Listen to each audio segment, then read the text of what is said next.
All right, here we go. First time testing out speed ran. Let's see if we're able to outspeed here. It looks like we are able to outspeed. I think our Eda will actually be able to cut. So we did try out Ran when he was first released, but we did not have the speed for him. But we're gonna see if he's able to put in some work this GVG. So we're not gonna soul burn. We're just gonna S3. We do have him on RNL. We're gonna see if we can get some more procs here to do some more damage. We got defense break on the A.Ravi, which is nice. We can soul burn here. We did recently build Eda, which is a unit that I've been having a lot of fun with. If you haven't tested her out yet, if you haven't tried her out, she's actually a lot of fun. We're gonna go S3 here. We still have that defense break on that A.Ravi, so we should be able to cleave this up with our Sid, who we also recently built. We got the stun on that one, which is perfectly fine. We're gonna hit her with the S3. Let's see how much damage we do. He's only like 260 speed, and the rest is damage. 28k, not too bad. All right, here we go. Next up, can we outspeed? Is the theme of this GVG. So we're bringing in our Sid for that plus 10 speed. It looks like we actually outsped a pretty decent amount here. Our Ran is like 309 plus the 10. That puts him at like 319. We're gonna go ahead and S2 here. Let's go ahead and get that immunity up. We'll push up our Eda, and then we'll just S3. We don't need to soul burn. Still no RNL proc, which is fine. We have him at 85 crit. We almost took out that Arby, which would have been a feels bad, right? So we're gonna go S2 here. We're gonna soul burn. I think we should be able to nuke everybody out. And then that Arby with the S3 is going to be, it's going to be tough, right? But as long as we can get the CR push, so releases energy to attack all enemies with an 85% chance to stun. If we can get the stun, that's great. And increase combat readiness of all allies by 20%. When an ally uses a non-attack skill and this skill is available, according to the cooldown count, increases combat readiness by 20%. So we do get a small CR push of 20%. I believe the Arby still goes before us, but with that 20% does put us past the 100% mark. So we might be able to cut in front of them. I'm not too sure because I don't usually cleave. This is like one of the first times that I'm actually testing out Eda in a cleave comp. So even if we don't get the kill here, I think no. And we're dead. Well, we might be able to survive. Okay. We'll just go S1 here. Not bad. We got the win. Sid did his job pretty much. He was there for the speed imprint. We wanted him to survive for the next GVG, but we'll see who we can bring next. All right, here we go. Last fight up. We're bringing in another speed imprint. This time we got our boy Watcher Shuri. So the thing here is our Watcher Shuri is fake Watcher Shuri because he is not built on any sort of gear that's going to allow us to do any damage or being fast enough. So we're gonna go S3 here. We don't need to soul burn. Hopefully we don't kill this Arby. That's kind of the thing, right? If we do too much damage, we go down. Gab, that's not good for us. I think our Eda dies. Yep. That's we tried. All right, Silver Rain this time. We're gonna go S2, push up the Eda. Our Ran here can hopefully strip, get the defense breaks, and then Eda should be able to clean up. We did bring in Green Sid to either nuke out one of the two, whether the Hwayoung or potentially the Rem, right? Because she can definitely pop off. But you see there the immunity coming in clutch.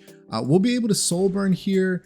I don't necessarily know if we'll get kills, but there is a possibility that this Rem pops off. If we do get kills, okay, there it is. Does she take us out? She does, but that's fine. I think we'll be able to get the kill here with our green Sid, and that should be GG, right? 12.5k, not too bad. We didn't have attack buff, but hey, defense breaks for the win. All right, so here is Ran. We got him up to plus 12 molas. We have the max molas on his S2 mental focus, which gives it a 1-turn cooldown. This is 4 turns. It gives you immunity, AoE immunity, and attack buff to the caster. We're running him on Silver Rain. We sometimes run him on RNL just to try to get those extra turns in. But I'm really liking Silver Rain right now, especially since in GVG, there's only 2 other units, right? And if you can give your Eda here, for example, the highest attack, then she's going to be the one that gets the attack buff. And so you could even potentially just cleave with 2 units. It's pretty OP. With the defense breaks on his instant blade, there's a 100% chance to inflict stigma for 2 turns and 85% chance to decrease defense for 2 turns. He also gets skill nullifier once on the S3, so it does give him some survivability. Keep in mind that it is an 85% chance, not 100% chance. So you'll see here that he does have some effectiveness in his kit, but I don't think you necessarily need it because you're not going to be defense breaking like Soul Weavers unless you soul burn, and that's why he is pretty strong, because he ignores effect res when you soul burn his S3. He also has pretty decent multipliers, dealing a lot of damage with his S3 and his S1. You'll see we have him about 309 speed here, almost close to 310.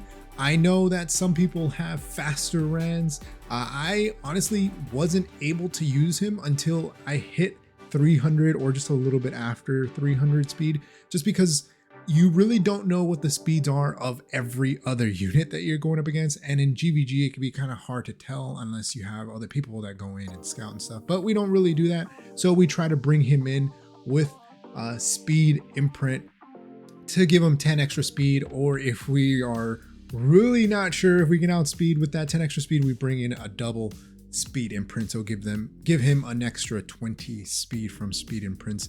And that gives us a very, very high chance of outspeeding. But you'll see here is 85 crit, 240 crit damage, 27 effectiveness, and about 3k attack.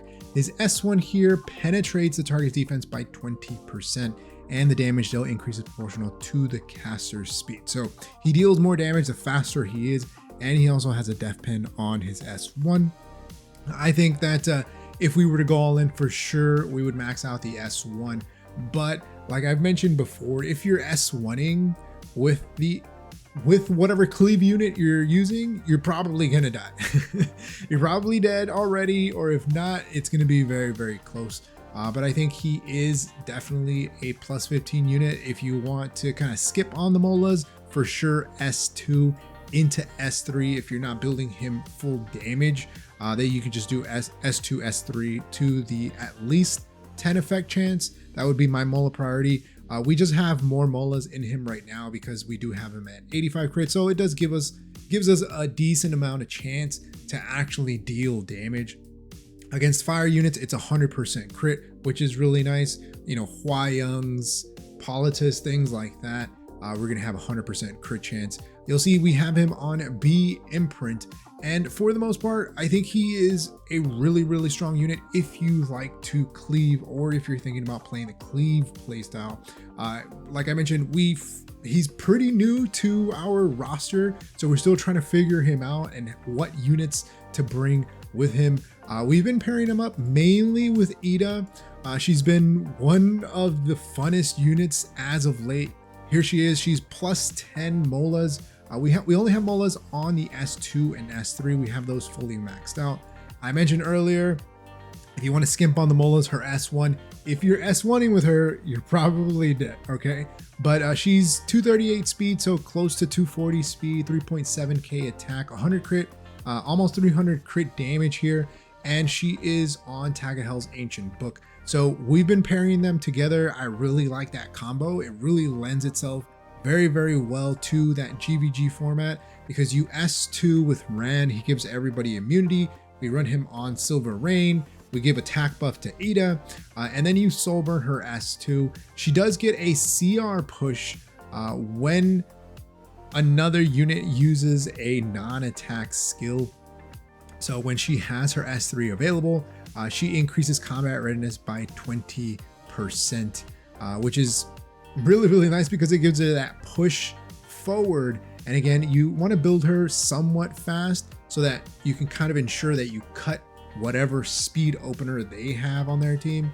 But then you follow up with the S2, Soul Burn S2 into the S3, and then that's pretty much GG because Ran is usually going to get at least 1 or 2 defense breaks. However, you could get 15% it and get nothing, but it is what it is. So that's going to be Ran. Let me know your thoughts about the Ran Eda combo in the comment section below. What other units are you running with Ran? I'm still trying to figure out the Cleave playstyle, so we'll make mistakes here and there, but it is definitely a lot of fun, and I highly recommend that if you have the gear, you try picking him up. You can probably try to run him a little bit slower, but you just got to make sure that you can outspeed your opponent. If you're not too sure, speed imprints is the way to go.